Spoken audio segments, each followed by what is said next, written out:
আপনারা দেখছেন SR24x7 news. মুখ্যমন্ত্রী বাংলার অভিভাবক, একজন অত্যন্ত পরিণত রাজনীতিবিদ এবং মানুষের মনের মণিকোঠায় কী রয়েছে উনি জানেন। উনি ঠিক সময় তার সিদ্ধান্ত জানিয়েছেন, strike the iron while it is hot.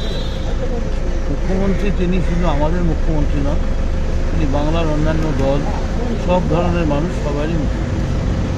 তিনি যেটা মনে করেছেন সেটাই বলেছেন সঠিক, এবং সেই মতো প্রশাসন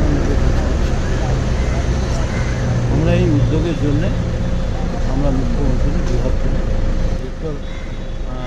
আমরা দেখে পাক করে সেই খাওয়াইনি বা হকাররা কোথায় যাবেন সেই ব্যাপারে এখনও হকারদের তো এখনও মালই এখনও পুরো মালই তোলা হয়। আজকে তুললো কালকের মধ্যে বাড়ি বাড়ি দিয়ে দেবে, এরকম তো কোনো কথা বলেন। উনি বলেছেন রাস্তা পরিষ্কার করো, ফুটপাথ পরিষ্কার করো, মানুষকে চলতে দাও, যারা ট্যাক্স দেয় অ্যাক্সিডেন্টের হাত থেকে রক্ষা করো, গাড়িগুলোকে চলতে দাও। হকারদের নিয়ে কী হবে না হবে সেই নিয়ে খাই যে চিনি তাদের যোগায় চিন্তামণি। মুখ্যমন্ত্রী যেখানে আছেন সেখানে আমরা নিশ্চয়ই যেটা নির্দেশ এসছে সেটাই পুলিশ পালন করছে। আর হকাররা কোথায় যাবে তার দায়িত্ব তো আছি। আমার সঙ্গে কথা বলতেই পারে, এবং আমার সঙ্গে কেউ যদি কিছু কথা বলেন তাদের যা বক্তব্য আমি যথাস্থানে সারা পশ্চিমবঙ্গের কলকাতার বহু জায়গাতেই আমরা রাজনীতি করি এতদিন ধরে, হকার পলিটিক্সের সঙ্গে জড়িয়ে আছি।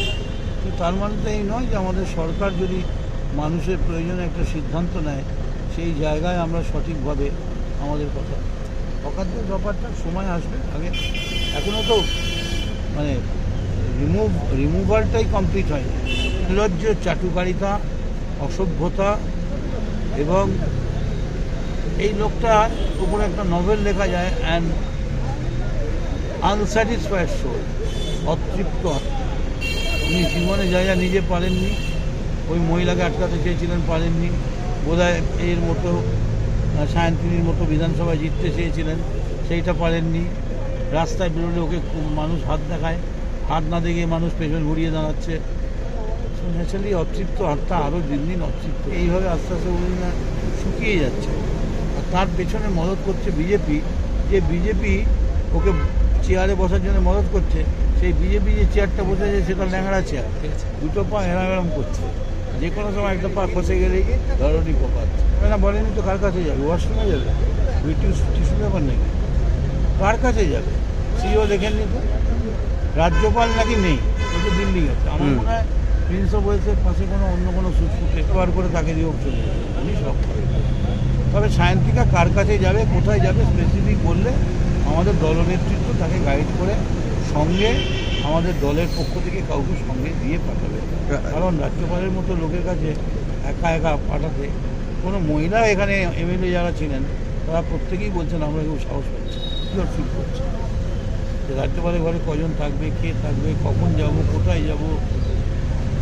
এখন রাজ্যপালের তো কী মতিগতিতে আছে আমরা বোঝা মুশকিল। তারপর সন্ধ্যে গড়িয়ে আসছে বুঝতে পারে। বাট সায়ন্তিকার এই যতক্ষণ না জানবে কার কাছে যাব, একদম লিখিতভাবে রাজ্যপাল জানাবেন, মেল করে লিখিতভাবে যে স্পেসিফিক, যতক্ষণ না তার রক্ষণাবেক্ষণের দায়িত্ব রাজ্যপাল নেবেন, মানে রাজভবন, ততক্ষণ যাওয়াতে গেছেন। উনি তো 11টা থেকে এখানে 12টা থেকে বসে আছে। হ্যাঁ, তো যখন যাওয়ার কথা ছিল তখন উনি ছিলেন না। উনি লিখেও দেননি আমি না থাকলে কার কাছে রাজভবন থেকে। উনি বলছে বরানগর সিটটাই নাকি ভেকেট করে দেবে। আরে আপনি ডিলিট হয়ে যাবেন, আপনি ওটা ভেকেট করতে যাবেন, মানুষ আপনাকে ডিলিট করে দেবে।